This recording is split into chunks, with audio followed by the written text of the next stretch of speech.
and Sydney Crespo as we come to you live from the home of the Mpbl's 4th season champions, the Nueva Ecija Coliseum in Palayan City. Now, we've seen this before, Coach Mike. Opportunity that's given you, and so right now, while may constraint pagdating sa number of players on the team, you know, opportunity for people. Well, speaking of showing up, Dennis Santos has showed up once again. He just scored his first basket, even though he's not at 100%. Louis Vigil just made a three-pointer on his third game. Louis really had a good start in his first showing. He made a living out of three, and right now that still continues, I guess. Maybe. He was joking to me before this game. Louis' numbers, he made 6 three-pointers versus the Knights out of 9 tries. That's actually a high percentage. Yeah. And there's a gimme for Mark Montuano. Well, si Mark, parang alam na niya agad at kilala niya yung mga kakampi niya. And you like that if you're a transferee to another team. Well, he has excelled already here in the Mpbl, especially remember season 4, Bacolod, he was an all-star for them. So it's just a matter of time where he could be rejuvenated tomorrow already. Yes. So this is the evening of Danny Marilao's birthday. And there's a putback. J.M. Manalang scores. Ito nga sa atin ni Coach John. Danny actually lived with him for 2 years. At may kasama ng pagmamahal yan. Danny Marilao would not deny it. How good could they be? Yeah. Kasi magandang complementary siya kala Marvin, and I guess iba rin talaga yung control na binigay ni J. Mark Malyari for Sarangani. A little bit more stable. You know, Madayag is a He was the best player? Yes. That was a blowout game. Yes. And well, you know, it was a game that started out really very one heck of a front line. That's right. Dennis Santos, by the way, just converted with another jumper. And off of the turnover, here comes Val City. Mark Montuano, lefty gimme. Wow, off advantage, I guess, inside the paint. How about that? A rim run for Mark Montuano, looking very comfortable. Yeah. He just needed his minutes. Pubaldes number 2 at 6.7. Arminion's number 3 at 6.6. And Manliguez is number 5 at 6.2. But we can't forget about that guy, Dennis Santos. He's looking like he's at 100%. Same goes for Tricky Penumingan, who just scored with a forward pass. Dennis Santos with a second slam in this game. Taste talaga sa haba, tangkad nitong Valenzuela. They tried to post up, pero eventually kick out. And Montuano, patuloy, may score dito, Migs. Para si Payawal will fire. Well, that has been his specialty all season long. Yeah, isa na yung pag-defend against the bigs of Valenzuela. That's been the challenge so far. Mark Montuano just feasting inside. Now he's in double figures alongside Dennis Santos. It over up top. Now onto the right. CJ Payawal will make a 3. This first quarter score is brought to you by GameX. GameX Sports, the official online basketball ending partner of the Mpbl. Gone by in the second. Jamel Ramos back in the game, working with Louis Vigil. L.A. Casanillo, Jeb Bulawan, and Danny Marilao are there as well.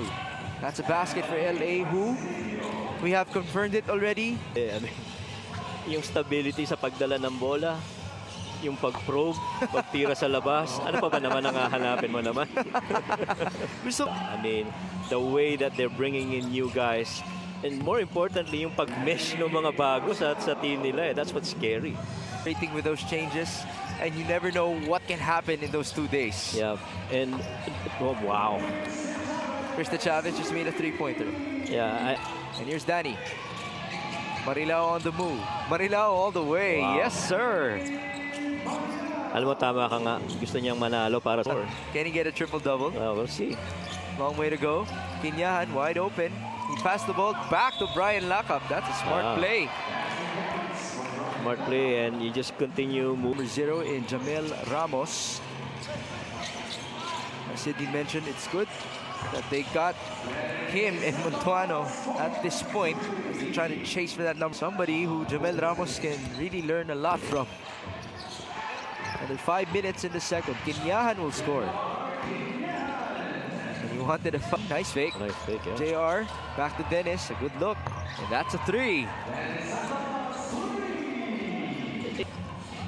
I practiced those shots, so it's fine for him. Kumbaga, sanay naman siya sa lahat ng contact. Sanay siya sa tight defense. Here's Dennis Santos. Three-pointer. Yes, he's feeding at 23 points for Dennis Santos. Back and forth we go. Here's Dennis. Three-pointer. Yes, sir. 26 points for Dennis Santos. Hindi ka makuha sa malapitan. Dito tayo sa labas. It surely affected the shot of Bulawan. A miss by Vigil. Ramos, good effort. Pardo, hanging and missing. Another rebound. Louis. Yes. This halftime score is brought to you by GameX. GameX Sports, the official online basketball ending partner of the Mpbl. Oh, they want him. They want him.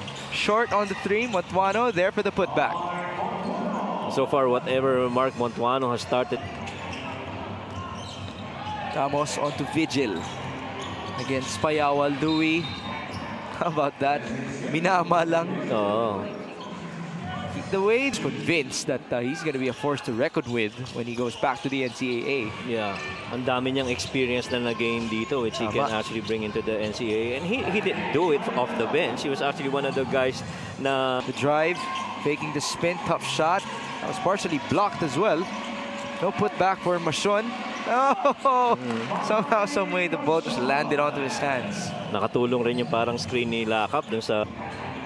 65-53. Mike Mashon against Jeb Bulawan. A jumper and the make for Mike Mashon. Yeah.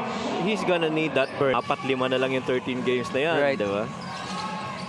Actually, itong punto nga natin ngayon, honestly, I felt like everything happened too fast. Oo, totoo. From April. That's a result ng certain combination of players who are the 5 best players that could play best together.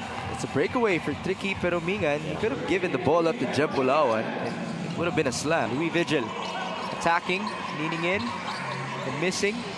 Got his own board. Vigil. Yes, sir.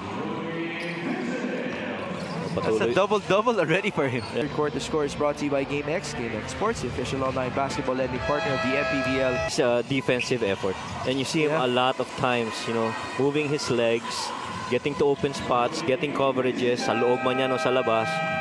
If a guy wants to... Unable to get the ball back. Kinyahan backing down against JM Manalang. Drop step. Kinyahan. Yes, sir. Sa daming nakita niyang dumepensa sa pong. Yung 50 medyo malabo na tingin ko. Yung 40 rin medyo malabo. Oo. Kinyahan. That's good. Over. Peromingan recovers. 5 on the shot clock. Jeb Bulawan. Free throw jumper. That's good. Ganda nga elevation. Here's JR Kinyahan. One bump. No basket. Montuano pounding his way through. Nice patience by Mark Montuano. Wow. Interchangeable no, sa poste. Yeah. Although, let's face it, Kinyahan has been more established as a post player. Yeah.